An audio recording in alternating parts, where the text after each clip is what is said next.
તો વિદ્યાર્થી મિત્રો આપણે સ્ટાર્ટ કરી રહ્યા છે આજે ગુજરાતનું જીકે ચાલુ કરી રહ્યા છે. સિરીઝ ચાલુ જ છે આપણી. આ સિરીઝ નંબર એટલે કે વિડીયો નંબર આપણો 13મો છે. બરાબર, વિડીયો નંબર 13 છે. જીકે કરાવી રહ્યા છે વિથ અંદર કરંટ અફેર્સના ટોપિક પણ આવી જાય છે જે કરંટમાં છે અને પરીક્ષામાં પૂછાઈ ચૂકેલા છે. ગુજરાતનું જનરલ નોલેજ વિથ MCQ છે, જીકે છે. બરાબર, ફરી એક વખત આપણે એની વાત કરીશું કે જે એનાથી પહેલાના આપણા 12 વિડીયો થઈ ચૂક્યા છે. જરૂરથી જે લોકો નવા આવી રહ્યા છે તે જરૂરથી 12 વિડીયોને જરૂરથી જોઈ લે. જોવાનું કારણ એટલું જ છે કે ટોપિકને કવર કરી રહ્યા છે અલગ અલગ ટોપિક સાથે. કારણ તમને જ્યારે ચલાવી રહ્યો છું ત્યારે જ કયા ટોપિક કવર કરવાના છે એની વાત કરી દઉં છું. આજે ટોપિક કર્યા છે ઇતિહાસનો ટોપિક અંદર આવશે, સાથે સાથે કોઈ બંધારણનો લગતો એકાદ ટોપિક પણ હોઈ શકે છે.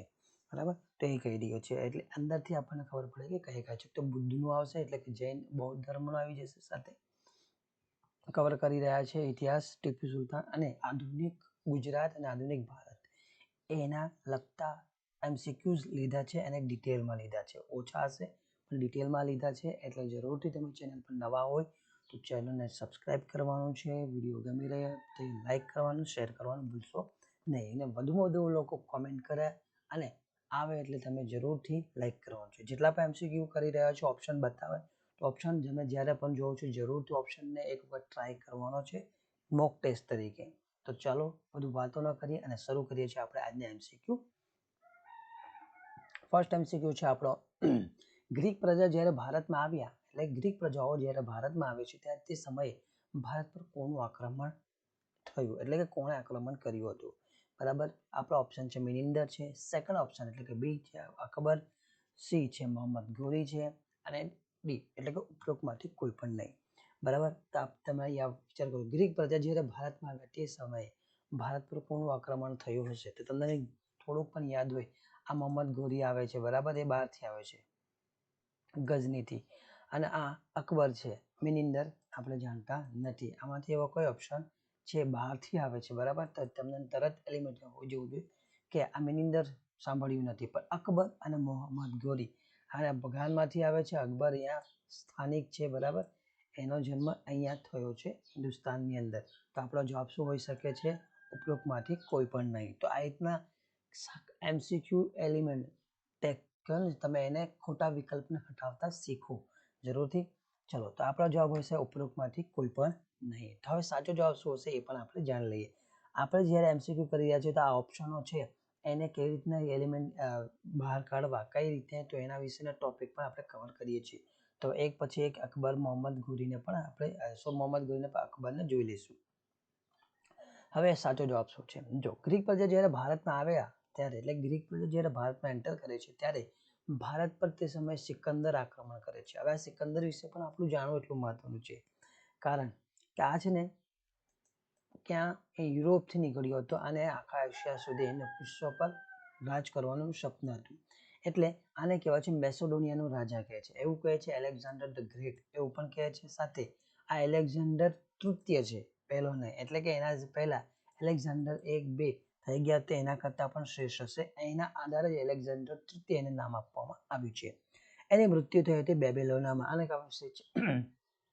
ખાસ ચાણક્યની જે સિરિયલ જોઉં છો, ચાણક્યની કથા, એમાં આપણે કહીએ છીએ ને કે આવે છે તે કોણ? આક્રાંતા કહીએ છીએ. તે આક્રાંતા કોણ છે? તો આ એલેક્ઝાન્ડર ધ ગ્રેટ જે આવી જાય છે ભારત સુધી અને ભારતને હવે જીતવાની એની તૈયારી જ હોઈ શકે. અને એ જ્યારે આવશે ત્યારે શું થશે? વિનાશ કરશે. એ વાત એટલે કે કથા હતી. કથા કહો કે સાચી કે હકીકત, પણ આ વાત એની સ્ટોરી છે.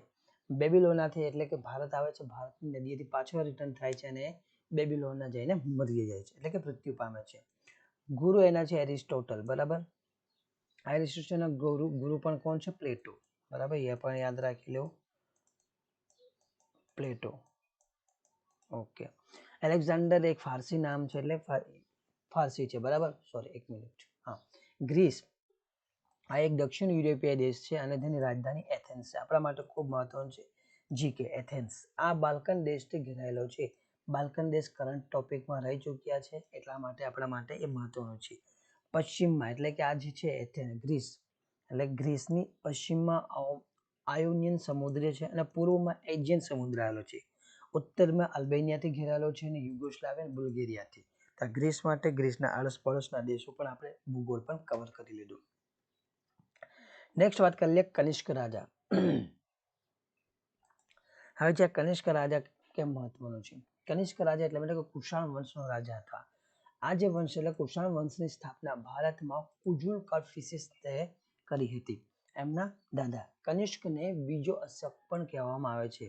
કનિષ્કને બીજો અશોક કહેવામાં છે એટલે કે અશોકની જે સ્ટોરી છે એની આની પાછળ પણ એક સ્ટોરી એટલે કે વાર્તા છે. સ્ટોરી નહીં પણ એક કથા છે કે કહો જે હોય તે, પણ અશોક કલિંગની જેમ અશોક કેવી રીતના બન્યા તો અશોકની પાછળ કલિંગનું યુદ્ધ જવાબદાર છે એ સ્ટોરી. તે જ રીતના આ કનિષ્ક પાછળ પણ એ જ છે. આ બંનેમાં કોમન વસ્તુ એ છે બૌદ્ધ ધર્મ એની સાથે સંકળાયેલો છે, એ પણ જોઈશું.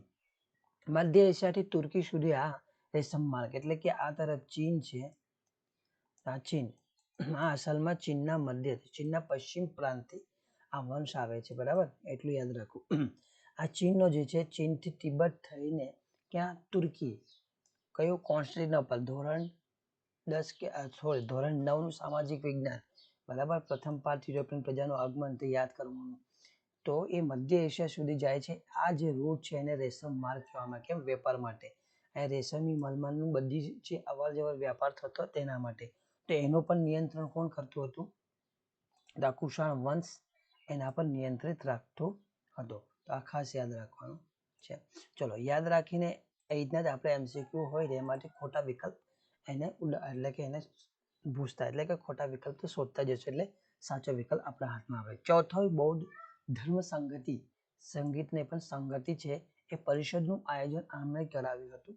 કનિષ્ક રાજાએ ક્યાં? કાશ્મીર કુંડુલમાં એમણે આ કરાવ્યું હતું. સાથે કૃષ્ણપુરા કનિષ્ક સોરી શું છે કનિષ્ક નામનું શહેર પણ એમણે ત્યાં કાશ્મીરમાં બનાવ્યું છે.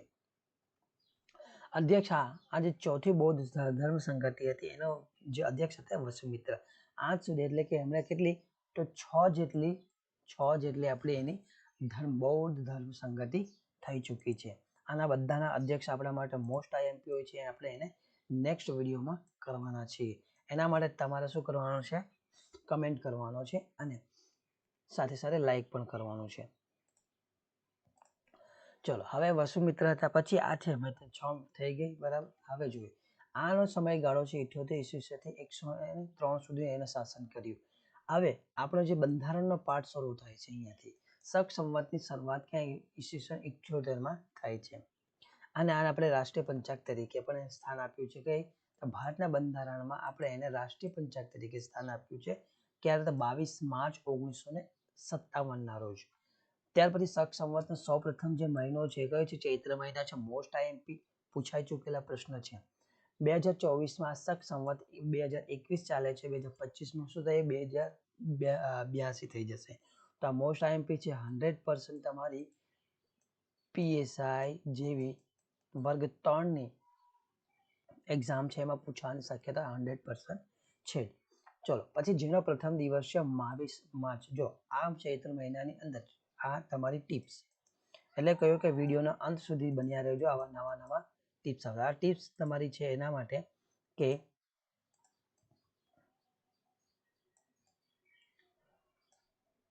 ચૈત્ર મહિનાની જ્યારે વાત થાય તો ચૈત્ર મહિનાની અંદર પ્રથમ દિવસ જો ચૈત્ર મહિનો જો 22 માર્ચે શરૂ થતો હોય તો સામાન્ય વર્ષ હશે, અને જો 21 માર્ચે શરૂ થાય તો સમજવાનું કે લીપ વર્ષ છે.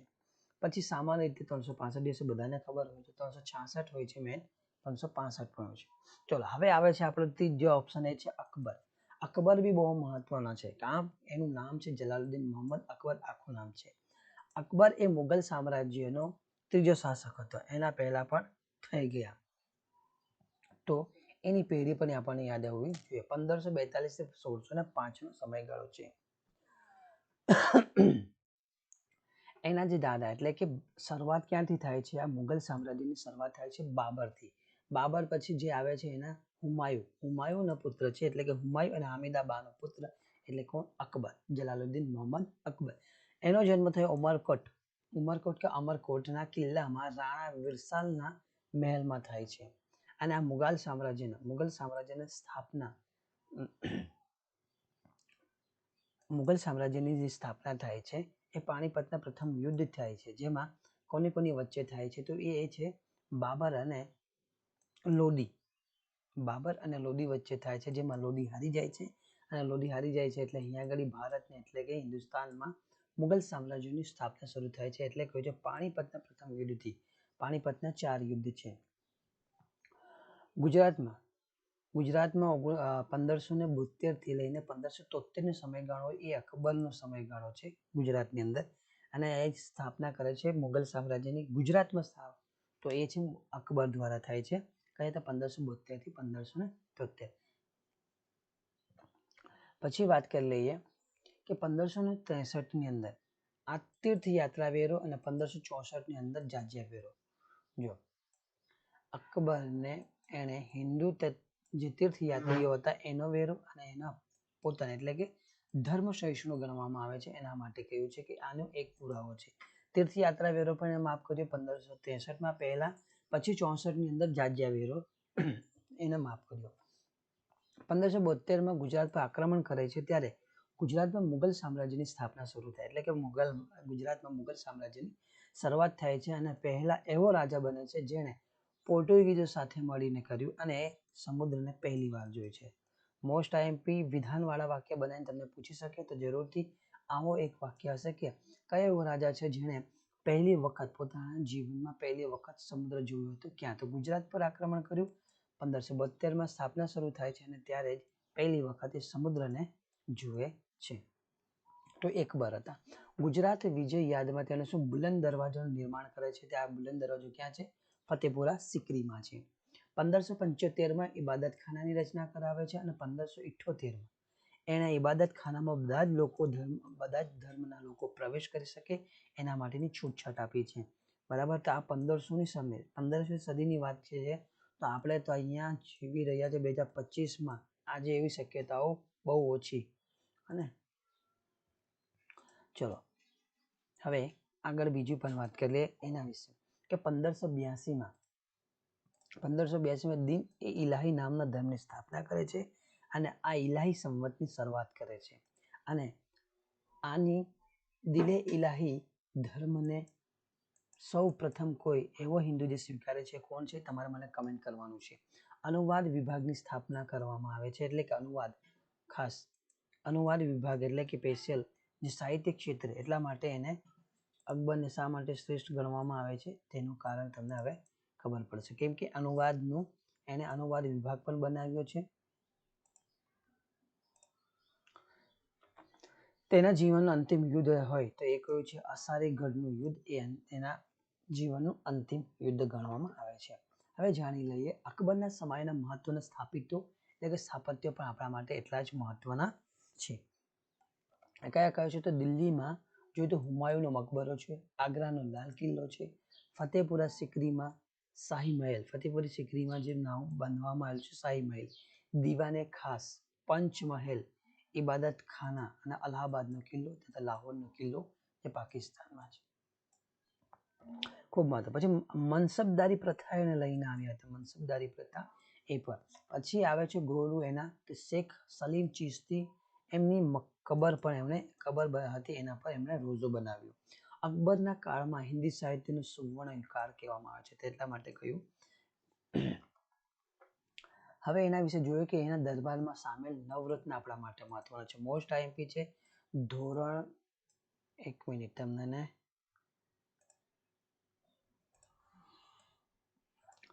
અકબરના જે નવરત્નનો આપણને ઉલ્લેખ ક્યાં મળશે તો એ છે આપણું જૂનું પાઠ્યપુસ્તક સામાજિક વિજ્ઞાનનું ધોરણ 8માં, બરાબર, સત્ર નંબર 1 અથવા 2માં તમને પણ કન્ફર્મ કહ્યું છે કે અકબરના જે નવરત્ન સામેલ છે તમને જૂના પાઠ્યપુસ્તકમાં મળશે, નવામાં મળશે નહીં. હવે એને પણ વારાફરથી જોઈ લઈએ. બિરબલનું મૂળ નામ હતું મહેશદાસ, એકમાત્ર હિન્દુ જેને દિન એ ઇલાહી ધર્મ સ્વીકાર. મેં તમને દિન ઇલાહી ધર્મની જેવો સ્થાપના કરે છે, અને એકમાત્ર હિન્દુ છે જે બિરબલ, એને શું કર્યો? એ દિન ઇલાહી ધર્મને સ્વીકાર કરે છે. એનું સાચું નામ છે મહેશદાસ. ટોડરમલ પણ નવરત્નમાં સામેલ છે. એમાં મૈસૂરની નવી પદ્ધતિ વિકસાઈ, જેમ કે મનસબદારી પદ્ધતિ મેં તમને કહી, પછી ભગવાન દાસ છે મહાન સેનાપતિ છે, એના બે સેનાપતિ હતા માનસિંહ મહાન સેનાપતિ. પછી અબ્દુલ ફઝલ એક સાહિત્યકાર છે જેને અકબરનામા આઈને અકબરી આ બંનેની રચના કરી અને દીને ઇલાહીના ધર્મનો એ મુખ્ય પુરોહિત ગણવામાં આવે છે. ત્યાર પછી જોયો અબ્દુલ રહીમ ખાન એ ખાન બાબરની આત્મકથાનું ફારસી અનુવાદ, એટલે કહ્યું ને અનુવાદ વિભાગ. આવા તો કેટલા અનુવાદ એને કરાવ્યા, બરાબર. જો અકબરના ફરી કહું છું 1 2 3 4 5 અને 6 થયા, બરાબર. આ 6 રત્ન થયા. હવે બીજા છે 7મો એ હકીક હુમામ એ રાજવૈદ્ય છે હમામ. પછી છે મુલ્લા દો પ્યાઝા એ શાહી રસોઈ ઘરનો અધ્યક્ષ ગણવામાં આવે છે. તો આ આપણા થયા 6. પછી થયું આ 7મો 8મો અને 9, બરાબર. આ 9 રત્ન આપણે કરીએ. આ 9 રત્ન તમારા માટે મોસ્ટ આઈએમપી છે. ચલો હવે વાત કરીએ આપણે એમસીક્યુ એટલે કે આપણા ટેસ્ટની. આટલું તો કરી લીધું. જો સ્પીડ તમારે બોલવાની મારી વધુ હોય તો જરૂર થોડુંક સ્લો કરવું, અથવા તો કમેન્ટ કરશો વધુ સ્પીડ છે તો એને થોડુંક એડજસ્ટ કરવાનો પ્રયત્ન કરીશ. પાણીપતનું જે બીજું યુદ્ધ થયું એ કોના વચ્ચે થયું? તમારો ઓપ્શન છે બાબર અને ઇબ્રાહિમ વચ્ચે, સેકન્ડ છે અકબર અને હેમુ વિક્રમાદિત્ય વચ્ચે, મોહમ્મદ ઘોરી અને બાબર વચ્ચે, અને ઉપરોક્તમાંથી કોઈ પણ નહીં. બરાબર, હમણાં જ આપણે કરી ગયા છે. તમારે કમેન્ટમાં જવાબ લખવાનો છે. તો આપણો જવાબ હોવો જોઈએ કે અકબર અને હેમુ એના વચ્ચે પાણીપતનું બીજું યુદ્ધ થયું. હેમુ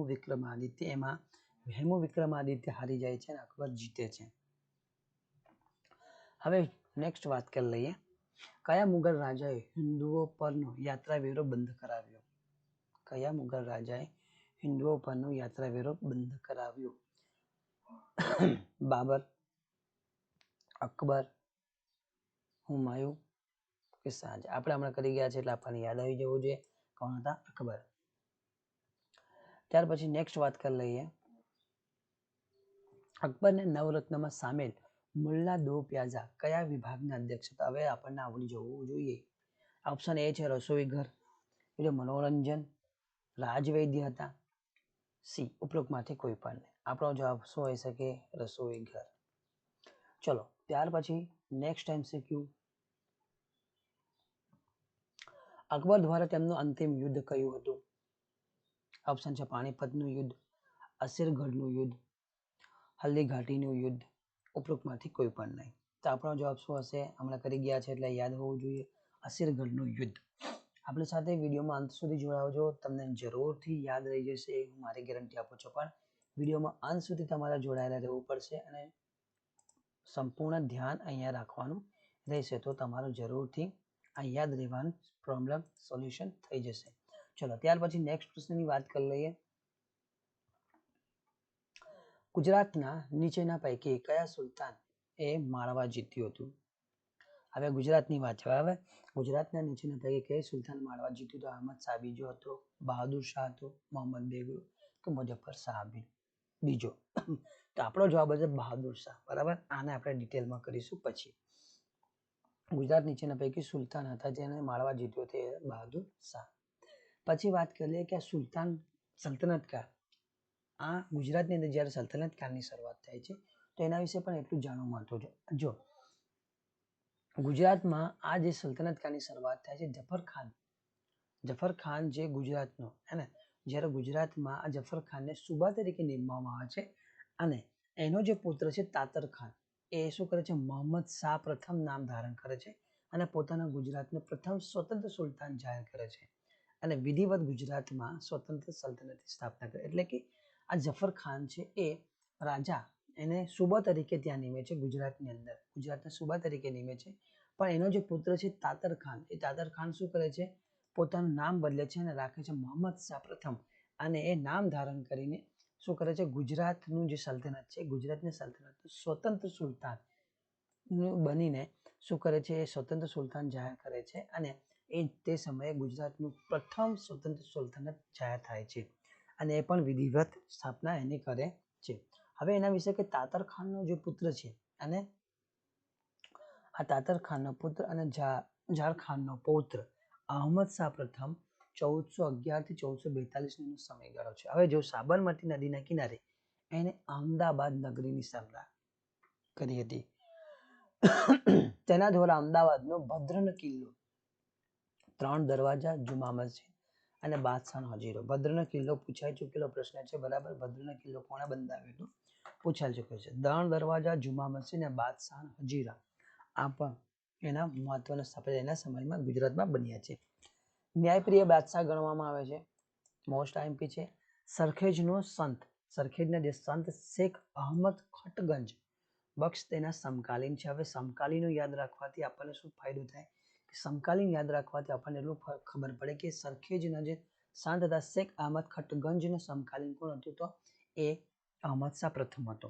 તો એના બીજા સમકાલીન કોણ છે જેનાથી આપણે એને કનેક્ટ કરી શકીએ? કેમ કે ગુજરાતમાં હોય તો ગુજરાતના બીજા પ્રદેશમાં કોઈ બીજો રાજા હોય તો એના સમકાલીન, એટલે કે 2 રાજા સમકાલીન હોય તો ત્યારે ઘટનાઓ બને છે જે અથવા નવા સ્થાપત્ય બને છે તેને આપણે કનેક્ટ કરીને યાદ રાખવા માટે સરળતા રહે છે. એટલા માટે સમકાલીનનું યાદ રાખવા ખૂબ મહત્વના છે. હાથમતીના નદી કિનારે છે ને અહમદનગર એટલે કે હાથનું હિંમતનગરની સ્થાપના કરાઈ. પહેલા વાત ક્યાં? તો આપણને 2 પ્રશ્ન અહીંયાથી થાય. તો હિંમતનગર કઈ નદી કિનારે બન્યું છે, વિકસેલું છે? તે હાથમતી નદીના કિનારે છે. એનું જે અહમદનગર અને પ્રાચીન નામ. પછી અહેમદ શાહના જે 2 પુત્ર હતા જલાલ ખાન અને ફતેહ ખાન, આ મહત્વના છે. જલાલ ખાને શું કરે છે? જલાલ ખાન કુતુબુદ્દીન અહેમદ શાહ નામ ધારણ કરીને અહીંયા આગળ રાજ કરે છે. જલાલ ખાન કો શું નામ કરે છે? નામ બદલે છે અને પોતાનું નામ છે કુતુબુદ્દીન અહેમદ શાહ. અમદાવાદનો જે હોજે કુતુબ છે એટલે કે કાંકરિયા તળાવ અને નગીનાવાડી, એટલે કાંકરિયા તળાવની અંદર જ આવેલું છે આ નગીનાવાડી, એક ટાપુ જેવું. એની રચના એને કરાવી છે. 1445માં હાલતા મિનારાના મસ્જિદનું નિર્માણ પણ એને કરાવ્યું. 25 થી લઈને 31 ડિસેમ્બર સુધી આ કાંકરિયા કાર્નિવલની ઉજવણી કરવામાં આવે છે દર વર્ષે, હે ને? એટલા માટે પછી આવે છે મોહમ્મદ બેગડો. ગુજરાતની આ સલ્તનત જે મહત્વના રાજા ગુજરાતની અંદર મોહમ્મદ બેગડો આવે છે. એનું મૂળ નામ છે ફતેહ ખાન અને એનું સાચું નામ છે નાસિરુદ્દીન અહેમદ શાહ. બેગડો કેમ કહેવામાં છે એ પણ સમજવાનું મહત્વનું છે. જુનાગઢના જે રાજા છે રામ આંડલી અને ચાંપાનેરના શાસક છે જયસિંહ, એટલે કે પતાઈ રાવણને પરાજય કરે છે. એટલે કે જુનાગઢ અને ચાંપાનેર આ બંને ગઢ છે, એ બંને ગઢ એટલે કે બંને રાજાને હરાવી જુનાગઢને જીતે છે અને ચાંપાનેર એટલે કે પાવાગઢને જીતે છે. એટલે 2 ગઢ જીતવાના લીધે એને બેગડો કહેવામાં આવે છે. તો આપણા માટે ખાસ મહત્વનું છે. ચલો નેક્સ્ટ એમાં બીજું શું છે કે સિકંદર અને રાણા સાંગાના સમકાલીન છે. કોણ? તો મહેમદ બેગડો. સિકંદર અને રાણા સાંગાનો સમકાલીન છે. પેલું કે તેના જુનાગઢ પાસે મુસ્તફાબાદ, તેને જુનાગઢ પાસે શું બનાવ્યું? મુસ્તફાબાદનો વિકાસ કર્યો. ચાંપાનેરની પાસે મહમૂદાબાદ, વાત્રક નદીના કિનારે અને મહેમદાબાદ નગરની સ્થાપના કરે છે. મોસ્ટ આઈએમપી વાત્રક નદીના કિનારે મહેમદાબાદની નગરની સ્થાપના કરે છે. પછી મહેમદાબાદની અંદર ભાંભરિયા આવે છે કુવાને અમે એક જળાશય અને ચાંદ સૂરજ નામનો મહેલ એના દ્વારા બનાવવામાં આવે છે. અમદાવાદમાં બાગે સાબાન, બાગે ફિરદોસનું નિર્માણ પણ એ કરાવ્યું છે. પછી ચાંપાનેરમાં તેને કેવડા મસ્જિદ અને નગીના મસ્જિદ, આ મોસ્ટ ટાઈમ પૂછાયા નથી. કેવડા મસ્જિદ અને નગીના મસ્જિદ કોના દ્વારા બનાવ્યું? ક્યાં? તો ચાંપાનેરની અંદર મોહમ્મદ બેગડા દ્વારા.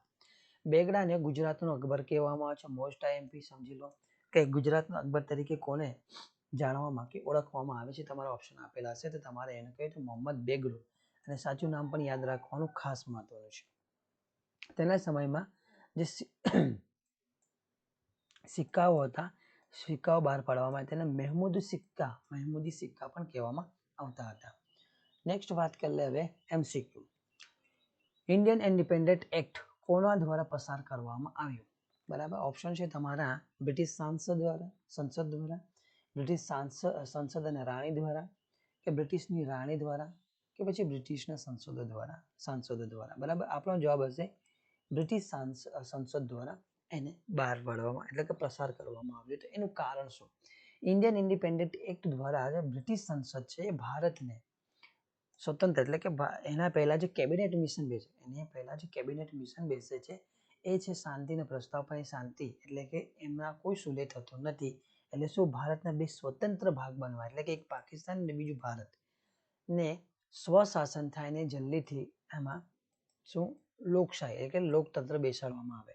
તો દ્વિતીય વિશ્વયુદ્ધ પછી આ પ્રક્રિયા કરવામાં આવે છે, એના પહેલા આના પાછળ એક કારણ છે કે જે દ્વિતીય વિશ્વયુદ્ધ થાય છે એમાં ભારતને જોડી દેવામાં આવે છે, જેના લીધે ઘણો બધો વિરોધ થાય છે અને આ જલ્દીથી જલ્દી સ્વરાજની પ્રાપ્તિ થાય એના માટેની ચળવળ શરૂ થાય છે.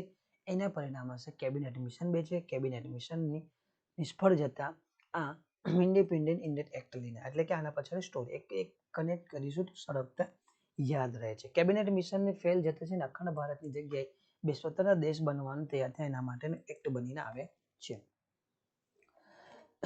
પ્રશ્ન નંબર, ભગવાન બુદ્ધ દ્વારા આપવામાં આવેલા 4 સત્ય કયા ભાવ પર આધારિત છે? ભગવાન બુદ્ધ એટલે કે બુદ્ધ ધર્મને લગતા 4 સુધીના પ્રશ્નો પૂછાઈ ચૂક્યા છે, એને આની આજુબાજુને કનેક્ટ કરી લઈશું. તો આપણો ઓપ્શન છે દુઃખ અને તેની નાબૂદી, બીજો ઓપ્શન છે તમારો વાસ્તવિકતાથી વિપરીત, ત્રીજો ઓપ્શન છે યોગ્ય કાર્ય અને ચોથું ઓપ્શન છે મુક્તિ. બરાબર.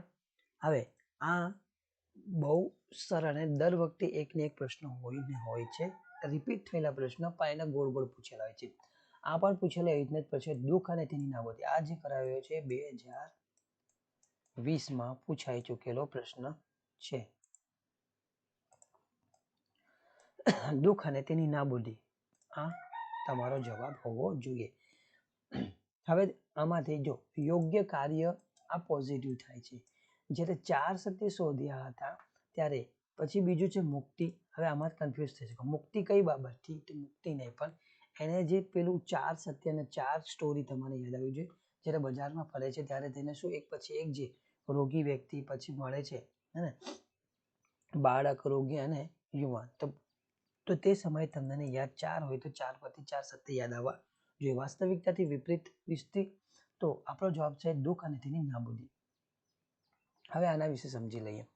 બૌદ્ધ ધર્મ વિશે સમજવું જોઈએ કે પેલું જે પૂછાઈ ચૂકેલા પ્રશ્નની વાત પણ સાથે સાથે કરીએ છીએ. મોટા ભાગે પ્રશ્ન બૌદ્ધ ધર્મની અંદર જે મેઇન અને છે પૂછાઈ ચૂક્યા. હવે જે પૂછાવાને એની સ્ટોરી યાદ કરવાની. પહેલું કે બૌદ્ધ ધર્મ વિશે શું જાણી શકાય. બૌદ્ધ ધર્મ ને બૌદ્ધ ગૌતમ બુદ્ધ અને બૌદ્ધ ધર્મ એના વિશે આપણે ક્યાંથી માહિતી મળે છે, તો એ આપણને જાતક કથાઓ એમની અને બૌદ્ધ ધર્મ ગ્રંથ છે જે કયો તો ત્રિપિટક પૂછાઈ ચૂકેલો પ્રશ્ન.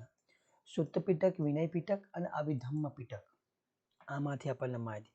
500 જેટલી જાતક કથાઓ છે જેમાં બુદ્ધની એટલે કે ગૌતમ બુદ્ધના પૂર્વ જન્મની માહિતી છે ત્યાંથી મળે છે. હવે એની સ્ટોરી શું યાદ રાખવાની. સ્ટોરી તરીકે હું તમને કહું છું કે ભારતનું જે હિમાલય ક્ષેત્ર છે, યાદ રાખજો ભારતનું હિમાલય ક્ષેત્ર છે, નેપાળ છે, નેપાળની ટેરેટરીની અંદર કપિલવસ્તુ નામનું રાજ્ય.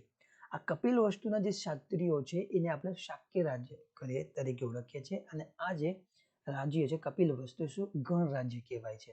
આ ગણ રાજ્યના જે રાજા છે એ સુધોધન છે. સુધોધનની પત્ની છે મહાદેવી. બરાબર. સુધોધન છે એની પત્ની છે રાણી અને એટલે કે સુધોધન અને મહાદેવી રાણીના પુત્ર એ ગૌતમ બુદ્ધ. એનો સમયગાળો ઈસવીસન પૂર્વ 566 નો છે ત્યાં. બરાબર. એમના ત્યાં જન્મ થાય છે સિદ્ધાર્થનો. બાળપણ નામ એનું શું છે? સિદ્ધાર્થ. ગૌતમ બુદ્ધનું બાળપણ નામ શું? સિદ્ધાર્થ. એના ગુરુ છે અલાર કલામ. બાબત એ આશ્રમમાં નિયત જતા હોય છે. સ્ટોરી છે કે જ્યાં એ થાય છે અને એ નિયમિત એ અલાર કલામ, ખાસ યાદ રાખજો અલાર કલામ પૂછાયેલો છે લેટેસ્ટની અંદર 21 અથવા તો 22 ની અંદર, જે 22 અથવા 23 ની અંદર પૂછાઈ ચૂકેલો પ્રશ્ન છે કે ગૌતમ બુદ્ધના ગુરુ આલાર કલામના આશ્રમમાં નિયમિત જતા હોવાથી શું થાય છે કે સુધોધન મહાદેવની ચિંતા થાય છે, કેમ કે એની વાતો પરથી એવું થાય છે કે એ કદાચ વૈરાગ્ય ધારણ કરશે એટલે એના લગ્ન કરાવે છે યશોધરા સાથે. અને યશોધરા અને આ ગૌતમ બુદ્ધ એટલે કે સિદ્ધાર્થને જે પુત્ર થાય છે રાહુલ. બરાબર. તો આ સ્ટોરી એ રીતના યાદ રાખવાનું છે. પણ એની જે ગૃહત્યાગ અને સાધના, હવે આ રેફરન્સ ક્યાંથી લઉં છું એ તમને કહી દઉં. હે રેફરન્સ જે લીધો છે આપણે ધોરણ 6 નું પાઠ્યપુસ્તક છે સામાજિક વિજ્ઞાન, એકમ નંબર 5 શાંતિની શોધમાં બુદ્ધ અને મહાવીર. બુદ્ધ અને મહાવીર એટલે કે ગૌતમ બુદ્ધનો બૌદ્ધ જન્મ, આ બૌદ્ધ ધર્મ અને છે જૈન ધર્મ, આ બંનેની માહિતી તમને ત્યાં મળી જશે. ગૃહત્યાગની જે મહત્વની વાત છે કે પોતાને એ જ્યારે પોતાના ગુરુના સંપર્કમાં આવે છે, ગુરુના સંપર્કમાં આવતા એને વૈરાગ્ય ધારણ કરે છે અને પોતાની જે પ્રશ્ન થાય છે એ પ્રશ્નનો જવાબ મળે એટલે કે જ્ઞાન પ્રાપ્તિ માટેની શોધ કરે છે. અને શોધ કરે છે તેના માટે શું કરે છે રાજ પરિવાર અને રાજ્યનો ત્યાગ કરે છે. ત્યાગ કરીને સંન્યાસ ધારણ કરી લે છે અને એ રાજ્યમાંથી ધીરે ધીરે તો કોણ એના જે સારથી છે, સારથીનું નામ છે છન્ન અને એનો પ્રિય ઘોડો છે કંથક. આ કંથકને લઈને રાજ્યની બહાર જાય છે અને રાજ્યની બહાર જાય વસ્ત્રોનો ત્યાગ કરીને આ પોતાના જે સારથી છે એને પોતે આપી દે છે અને એને રાજ્ય તરફ પાછું જવાનું કહે છે અને પોતે રાજ્યનો એટલે કે રાજ્યનો ત્યાગ કરીને પોતે પુરુવેલા થઈને 5 બ્રાહ્મણ જે તપસ્વી છે એમની સાથે તપસ્યા કરે છે, પણ ત્યાં પણ એમને કશું જ્ઞાન પ્રાપ્તિ ન થતા ત્યાંથી આગળ વધી જાય છે અને આગળ વધે છે અને તેમને કેટલાક વર્ષોની તપસ્યા પછી બોધિ ગયા ખાતે એમને વૈશાખ પૂર્ણિમાના દિવસે જ્ઞાન પ્રાપ્તિ થાય છે અને જ્ઞાન પ્રાપ્તિના દિવસને જ આપણે શું કહે છે વૈશાખી પૂર્ણિમાના દિવસે એમને જ્ઞાન પ્રાપ્તિ થાય છે અને એ જે જ્ઞાન પ્રાપ્તિ થાય છે તે પ્રથમ જ્ઞાન પ્રાપ્તિ થાય છે ત્યારે એ ઉપદેશ પણ પ્રથમ કોણ આપે છે? પોતાના જે 5 બ્રાહ્મણ મિત્ર. હવે એને એક વસ્તુ એમાં રહી ગઈ કે આ જે હતા સિદ્ધાર્થ એમના, કેમ કે મહાદેવી રાણી જ્યારે મૃત્યુ પામે છે અને એમના પાલક માતા હોય છે, એના પાલક માતા એ મહાપ્રજાપતિ જેમાંના એક 5 શિષ્ય છે, એમના 5 શિષ્યમાં પાલક એમના જે મહાપ્રજાપતિ એમના એક શિષ્ય પણ બને છે. જે પ્રથમ ઉપદેશ છે એનું નામ આપવાનું ધર્મચક્ર પ્રવર્તન તરીકે ઓળખવામાં આવે છે અને પોતાના 5 શિષ્યોને જ આપે છે. હવે એમના દ્વારા જે મહત્વના જે 4 સત્ય છે એ 4 સત્યની અંદર પેલું કે સંસાર દુઃખમય છે, દુઃખનું કારણ તૃષ્ણા છે અને દુઃખનું નામ એ તૃષ્ણાનો ત્યાગ છે. અને ચોથું છે અષ્ટાંગિક માર્ગ 23 બરાબર પેપરમાં પૂછાઈ ચૂકેલો છે. આ 4 સત્ય પણ પૂછાય. હવે પૂછવાનું અષ્ટાંગિક માર્ગ એ બાકી છે. એ અષ્ટાંગિક માર્ગ પર તમને હું કહી દઉં. અષ્ટાંગિક માર્ગની અંદર આવે છે સમ્યક દૃષ્ટિ એટલે સમ્યક જોવું, સમ્યક સંકલ્પ, સમ્યક વાણી, સમ્યક કર્મ, સમ્યક આજીવિકા, સમ્યક વ્યાયામ, સમ્યક સ્મૃતિ અને સમ્યક સમાધિ. આ સમ્યક અષ્ટાંગિક માર્ગ છે જે આ માર્ગ સુધી પહોંચવાનો માત્ર સત્ય છે. 4 આદ્ય સત્યને બૌદ્ધ ધર્મના સિદ્ધાંત તરીકે પણ ઓળખવામાં. તમને ગમે તેમ પૂછ્યું કે બૌદ્ધ ધર્મના આપેલા 4 સિદ્ધાંતમાં કયો સિદ્ધાંત સત્ય અસત્ય છે, તે રીતના પણ પૂછે છે. આ પૂછાઈ ચૂકેલો પ્રશ્ન છે. ચલો હવે વાત કરીએ. આપણો નેક્સ્ટ ક્વેશ્ચન છે બૃહદ મુંબઈ. હવે એટલે આધુનિક ગુજરાત તરફ આવી રહ્યા છે. બૃહદ મુંબઈમાંથી ગુજરાતની રચના થઈ ત્યારે તેનું પ્રથમ સચિવાલય ક્યાં બનાવવાનું? હવે આ સચિવાલયની સમજતા પહેલા એટલે કે આને આપણે ડિટેલમાં ચર્ચા પછી કરીશું, પણ બૃહદ મુંબઈમાંથી ગુજરાતની રચના થઈ એના પહેલાની આખી હિસ્ટ્રી એટલે કે ઇતિહાસ કે સ્ટોરી આપણને ખબર હોવી જોઈએ. બરાબર, તો આપણે વિકલ્પ પણ જોઈ લઈએ. ક્યાં છે? સિવિલ હોસ્પિટલમાં. બીજું છે ભદ્રાનગર, ત્રીજું છે મણિનગર, ચોથો તમારો વિકલ્પ છે આંબાવાડી. અને બધાને આવડતું હોય છે કે આ આંબાવાડી એનું પ્રથમ સચિવાલય હતું. હવે એની પહેલી ભૂમિકા છે ગુજરાતનું જે મહાગુજરાત આંદોલન શરૂ થાય છે એના પહેલાની જે ભૂમિકા છે એને સ્પષ્ટ કરું છું. નેક્સ્ટ વિડીયોમાં તમને હું એનું મહાગુજરાતની જે ભાષાવાર રચના છે એને પછી સમજાવીશ. બરાબર, એટલા માટે આપણે વિડીયોને તમારે શું કરવાનું છે?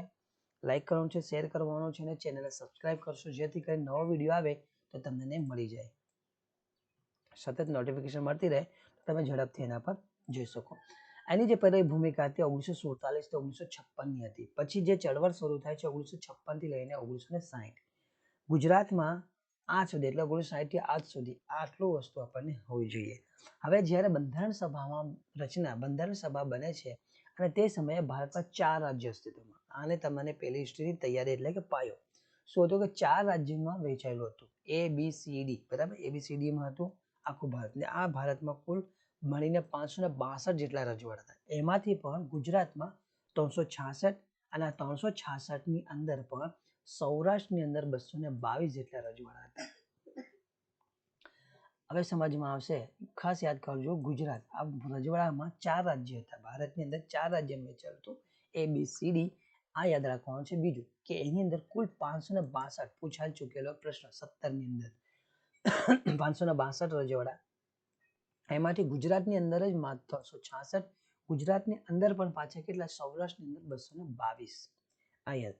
હવે એની જે સ્થિતિ છે દેશના એકીકરણની, જ્યારે સરદાર વલ્લભભાઈ પટેલ આ સંઘ એટલે કે બંધારણની સભાને બધાને એકત્રીકરણ કરવાનું કામ કરી રહ્યા હતા તે સમયે આરજી હકુમત એ બાધારૂપ કયું તેમાં છે આરજી હકુમતને એટલે કે બધાને એક કરવાનું કામમાં કયું બાંધ હતું જુનાગઢના નવાબ એના રાજી નહીં હતો તો એ સમયે આરજી હકુમત બનાવવાની ફરજ પડે છે કઈ રીતના તો એ કે 9 નવેમ્બર બરાબર જુનાગઢનો જે નવાબ છે એ પાકિસ્તાનમાં જોડાવા માંગે છે અને ત્યારે પ્રજા જે છે વધુ કઈ હતી હિન્દુ એનું હતું કે ભાઈ ભારત સાથે જોડાણ કરવામાં આવે અને ભારત સાથે જોડાણ ના થાય એના માટે શું કર્યું ભારત સાથે જોડાણ નહીં કરવા માટે તો એ રાજાને જુનાગઢ પર ચડાઈ કરવા માટે આરજી હકુમતની રચના કરવામાં આવે છે અને આરજી હકુમતની રચના થાય છે ત્યારે 9 નવેમ્બર 1947 જુનાગઢમાં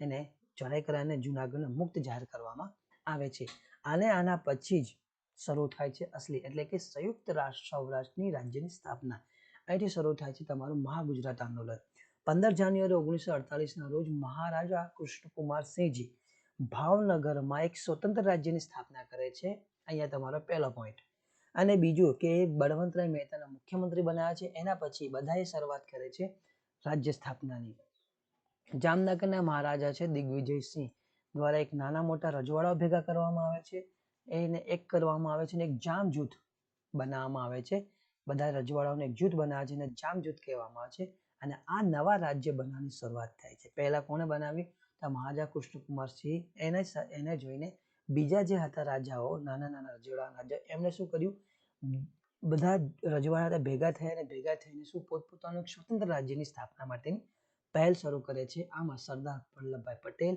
ઉચ્છંગરાય ઢેબર આ બધા વિરોધ કરે છે પણ એમનું કશું ચાલતું નથી અને છેલ્લા સંયુક્ત રાજ્ય કાઠિયાવાડ બનાવવામાં આવે છે અને એમાં પાછા સરદાર પટેલને ઉદ્ઘાટન માટે પણ બોલાવવામાં આવે છે અને ઉદ્ઘાટન પણ કરે છે આ 5 રાજ્યો છે એટલે કે સંયુક્ત સૌરાષ્ટ્રની સ્થાપના થાય છે એમાં 5 મહત્વના રાજ્યો બનાવવામાં આવે છે ગોહિલવાડ ઝાલાવાડ સોરઠ હાલાર અને મધ્ય સૌરાષ્ટ્ર તમને લાગે આ મહાગુજરાતના પગથિયા તરફ આગળ વધી રહ્યા છે બરાબર એને આપણે નેક્સ્ટ વિડીયોમાં કવર કરવા છે હવે મોસ્ટ આઈએમપી પ્રશ્ન પૂછાઈ ચૂકેલો છે નરેન્દ્ર મોદી દ્વારા લેખિત એટલે કે આજના આપણા પીએમ બરાબર એમના દ્વારા લેખિત સંઘર્ષમાં ગુજરાત પુસ્તકમાં કઈ ઘટનાને ચિતાર આપવામાં આવેલો છે ભૂકંપ 2001 નો કટોકટી 1975 મુગલ આક્રમણ કે અયોધ્યા મંદિર આપણો જવાબ હશે કટોકટી 1975 બધા મોટા ભાગે ભૂકંપ 2001 જેમને વાંચ્યું ન હોય તો એ શું કરશે ભૂકંપ 2001 એવું કહી શકે હવે એમના વિશે સમજી લે કે એમના દ્વારા જે પુસ્તકો લખવામાં આવેલા છે પુસ્તકો લખવામાં આવ્યા છે ખરા પણ એનું સંપાદન એમની જે ચિંતન મનન છે એ પુસ્તકની અંદર વિચાર છે પણ એનું જે સંપાદન કર્યું છે કિશોર મકવાણા દ્વારા તો પ્રશ્ન ગોળ ગોળ પૂછી શકે કે જે નરેન્દ્ર મોદીનું જે સ્વચિંતન છે એ ચિંતનને એટલે કે વિચારોને કોના દ્વારા સંપાદિત પુસ્તકોમાં સંપાદિત કરવામાં આવ્યું છે તમારા અક્ષરે કિશોર મકવાણા બીજા અથવા બીજા લેખકોના નામ હોઈ શકે કિશોર મકવાણા હર્ષદા પટેલ વિજય મકવાણા હોય શકે બરાબર એટલા પૂછી શકે હવે જે એમના દ્વારા લખેલા પુસ્તક છે એની વાત કરી લઈએ જો કિશોર મકવાણા દ્વારા મોદીજીના એટલે કે નરેન્દ્ર મોદીના જીવન પર એક પુસ્તક લખાયું છે Modi common man's PM Modi common man's PM આ એમના દ્વારા લખાયેલું પુસ્તક છે એમના દ્વારા જે સંપાદિત છે નરેન્દ્ર મોદીના પુસ્તકો એ છે સાક્ષીબા આ નરેન્દ્ર મોદી દ્વારા લખાયેલ છે સાક્ષીબા છે સોશિયલ હાર્મની જ્યોતિપુંજ સોમનાથથી Ayodhya exam warrior most IMP મન કી બાતમાં દર વખતે કરે છે જ્યારે પરીક્ષા આવે ત્યારે આજનું ભારત ઘણા બીજો બે પુસ્તકો બાકી છે પછી કોઈ વખત ટીપુ સુલતાનનું મૃત્યુ કયા અંગ્રેજ મૈસૂર વિગ્રહમાં થયું ટીપુ સુલતાનનું જે મૃત્યુ થયું એ અંગ્રેજ મૈસૂર વિગ્રહ એટલે એંગ્લો ઇન્ડિયન વિગ્રહ છે એની અંદર ઉલ્લેખ કરવામાં આવ્યો છે કેટલા છે એ પણ આપણને મહત્વ હોવું જોઈએ ચલો પ્રથમ મૈસૂર વિગ્રહમાં થયું મૃત્યુ સેકન્ડ છે તમારા તૃતીયમાં થર્ડ છે દ્વિતીયમાં અને ચોથો ઓપ્શન છે ચતુર્થ બરાબર આપણને ખબર છે કે ચોથમાં હવે 4 મૈસૂર વિગ્રહ થઈ આપણા માટે મોસ્ટ આઈએમપી છે ધોરણ આજના પુસ્તક આજ લેટેસ્ટ જે તમારી પાસે ઓડિશન મળશે તેની અંદર આપણને પ્રથમની અંદર જ વેલેસ્લી અને કોર્નવોલિસ જે સહાયકારી યોજના લઈને આવે છે એમાં આપણને આમનું જે મૂળ જોવા મળશે. બરાબર. પ્રથમ મૈસૂર વિગ્રહ થયું અંગ્રેજી અને હૈદર અલી વચ્ચે થયું હતું. એમાં પરિણામ શું આવ્યું હતું? હૈદર અલી જીતે છે અને સંધિ થાય છે. સંધિનું નામ આવે છે મલબાર સંધિ. દ્વિતીય મૈસૂર વિગ્રહ થાય છે એ છે અંગ્રેજ અને હૈદર અલી વચ્ચે જ થાય છે. આમાં કોઈ નિર્ણય આવતો નથી અને સંધિ થાય છે અને મેંગ્લોર સંધિ કહે છે. પછી તૃતીય મૈસૂર વિગ્રહ છે અંગ્રેજો વચ્ચે અને તે સમયે કોર્નવોલિસ અને ટીપુ સુલતાન હોય છે.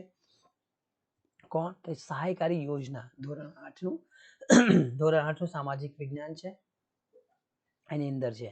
આને તમને વિસ્તારથી એક વિડીયો મૂકી દઈશ. બરાબર. ટીપુ તમારે શું કરવાનું છે? કોમેન્ટ કરવાનું છે. જો જરૂરથી તમને વિડીયો ગમી રહ્યો છે તો અહીંયા સુધી હશો તો જરૂરથી વિડીયોને લાઈક કરવાનું છે અને વધુ લોકોને શેર કરવાનું છે. સંધિ ખરીદી હતી શ્રીરંગપટ્ટનમ કહેવામાં આવે છે અને ચોથું મૈસૂર વિગ્રહ થાય છે વેલેસ્લી અને ટીપુ સુલતાન વચ્ચે થાય છે જ્યારે ટીપુ સુલતાન એમાં મૃત્યુ પામે છે અને જેવો ક્યાં તો એ શ્રીરંગપટ્ટનમમાં જ થાય છે અને ટીપુ સુલતાન મૃત્યુ થઈ જાય છે અને બધાની વચ્ચે સહાયકારી યોજના લાગુ કરવામાં આવે છે. આ મહત્વની વસ્તુથી. ત્યાર પછી ચંપારણ સત્યાગ્રહ કયા વર્ષમાં થયો? મોસ્ટ આઈપી આધુનિક ગુજરાત તરફ જઈ રહ્યા છે આપણે. 1915, 1917, 1918 અને 1920. હવે 1920 ની અંદર આપણે ગુજરાત વિદ્યાપીઠની સ્થાપના, 1917, 1915 ગાંધીજી આવે છે આફ્રિકાથી ગુજરાતના મુંબઈના અપોલો બંદર પર. તો કયો જવાબ હોવો જોઈએ? 1917. 15માં તો આવે છે ને, તો આપણા પાસે જવાબ હોવો જોઈએ 1917 ની અંદર ચંપારણ સત્યાગ્રહ અને આ ભારતનો પ્રથમ સ્વતંત્ર સંગ્રામ એટલે કે સ્વતંત્ર સત્યાગ્રહની શરૂઆત કહી શકાય. ક્યાં છે? તો બિહારના ચંપારણ જિલ્લામાં ભાડુઆત કઈ ઘટના હતી એને પહેલા ગાંધીજી એનું નિરીક્ષણ કરે છે અને પછી એની શરૂઆત કરે છે. એટલે ચંપારણમાં જાય છે. ચંપારણમાં જાય છે બિહારના, એમાં જોવે છે કે જે આ છે ચંપારણ જિલ્લાના જે ભાડુઆત ખેત હોય એટલે કે આમાં બ્રિટિશ ખેડૂતો હોય છે, શું કરે છે? પોતે જમીન લે છે અને બીજા ખેડૂતને એ જમીન પર ભાડુત રાખે છે. એટલે કે કંપની છે એક જાતની. તેમની જમીન પર શું કરે છે? એ કહે છે કે તમારી જમીન છે. પહેલા એવી સ્થિતિ થઈ કે પહેલા એ જે જમીન હતી એમને શું કરવાનું કે બ્રિટિશ જે ખેડૂત હતો એમને કહ્યું કે તમારે 20% ભાગમાં ગળીની ખેતી કરવાનું દબાણ કરવામાં આવે અને 3 કાઠિયા પદ્ધતિ તરીકે જાણીતી હતી. ત્યાર પછી ધીરે ધીરે જ્યારે વિકાસ થયો એટલે કહ્યું તો શું કરે છે? બ્રિટિશ ખેડૂતો છે બીજા એ શું કરે છે? પોતાની જમીનની અંદર ભાડોત આપે છે અને ભાડોત પાસેથી ડબલ એટલે કે ઘણા ફાયદો લે છે, જેથી કરી શું થાય? જે ભાડવત ખેડૂત છે એને હંમેશા નુકસાન થતું હતું. આ કારણસર જ ચંપારણનો સત્યાગ્રહ થાય છે. એને આપણે શું કહીએ છીએ? બેતિયાજ રાજ કહેવામાં આવતો. આ 3 કાઠિયા પદ્ધતિ પણ હતી અને બેતિયા રાજ. આ 2 વસ્તુના લીધે શું થતું હતું કે ચંપારણમાં જે ખેડૂતો હતા એની સ્થિતિ ખૂબ દયનીય થઈ ગઈ હતી. હવે જોઈએ તમારા 2020 ની અંદર પૂછાયેલો પ્રશ્ન છે એ કયો છે? તો યુપીએસસી ની અંદર પૂછાઈ ચૂકેલો પ્રશ્ન તમને હું પૂછું છું, તમારે એને કમેન્ટમાં જવાબ લખવાનો છે. 20મી સદીની શરૂઆતમાં ભારતમાં ગળીની ખેતીમાં ઘટાડો થયો. કારણ કે તો ઓપ્શન એ છે તમારા ખેડૂતોના દમનકારી વર્તન સામે ખેડૂતોનો પ્રતિકાર. સેકન્ડ છે નવી શોધના કારણે વિશ્વ બજારમાં તેની બિન નફાકારકતા. સી છે ગળીની ખેતી સામે રાષ્ટ્રીય નેતાનો વિરોધ હતો અને ડી છે વાવેતર કરનારા પર સરકારી નિયંત્રણ હોવાના કારણે ગળીનું ઘટ્યું. બરાબર. તમારો ઓપ્શન હું તમારા માટે 10 સેકન્ડ રાખું છું, તમારે એને કમેન્ટ કરવાનો છે. 10, 9, 8, 7, 6, 5, 4, 3, 2, 1 અને 0. એટલે કે આપણો જવાબ હોવો છે કે બી. જો નવી શોધના કારણે વિશ્વ બજારમાં તેની બિન નફાકારકતાના કારણે ખેતીમાં ગળીનું જે વાવે એટલે કે ઘટે છે 20મી સદીની. કેમ કે પહેલા તો રશિયન ક્રાંતિ થાય છે, પછી ઇંગ્લેન્ડની અંદર ઔદ્યોગિક ક્રાંતિ થાય છે. ઔદ્યોગિક ક્રાંતિ જેમ જેમ આગળ વધે છે તેમાં સિન્થેટિક ગળીનું જે પ્રમાણ બજારમાં આવે છે એના કારણે ચંપારણના જે ખેડૂતો પર શું શોષણનું પ્રમાણ વધે છે, જેના લીધે કહ્યું કે બજારમાં ઘણા બધી જગ્યાએ એવી ગળીના ઉત્પાદકો સિન્થેટિક ગળી આવી ગઈ, જેના કારણે શું થયું કે ગળીનું પ્રમાણ બજારમાં વધ્યું અને જે અહીંયા હતી જે કુદરતી બની રહી હતું એનો ભાવ અને પેલો સસ્તો. સિન્થેટિક ગળી સસ્તી હતી અને આ જે હતી ખૂબ મોંઘી હતી અને આને પાછા શું કરતા વેચાણ નહીં થતા શું કઈ ઇંગ્લેન્ડ જે બ્રિટિશ ખેડૂતો હતો એ બ્રિટિશ સામ્રાજ્યના જે વેપારીઓ હતો શું કરતા જે ભારતના ખેડૂત છે એમનું શોષણ વધુ ઉત્પાદન કરવા માટે શોષણ કરતા, કેમ કે નફાકારકતા ઘટી હતી. એટલે શું 20મી સદી આવતા ગળીનું જે ખેતી છે એનું પ્રમાણ ઘટી જાય છે. બરાબર. હવે સમજાયું છે. હવે લાસ્ટ આટલે સુધી રાખીશું. લાસ્ટ પ્રશ્ન હતો, તમારા ચેનલને સબસ્ક્રાઇબ કરવાનું છે, લાઇક કરવાનું છે, શેર કરવાનું ભૂલશો નહીં. જો વિડીયો ગમી રહ્યો હોય તો જરૂરથી વધુમાં લોકો સાથે તમારો લાઇક, કમેન્ટ અને શેર એ અમારા જોશ અને ઉત્સાહનું કારણ બને છે. તો પ્લીઝ તમને ફરી એક વખત કહીશ છું, જરૂરથી ચેનલ પર બન્યા રહેજો. નવા કન્ટેન્ટ સાથે ફરી મળીશું. ત્યાં સુધી લઈએ રજા.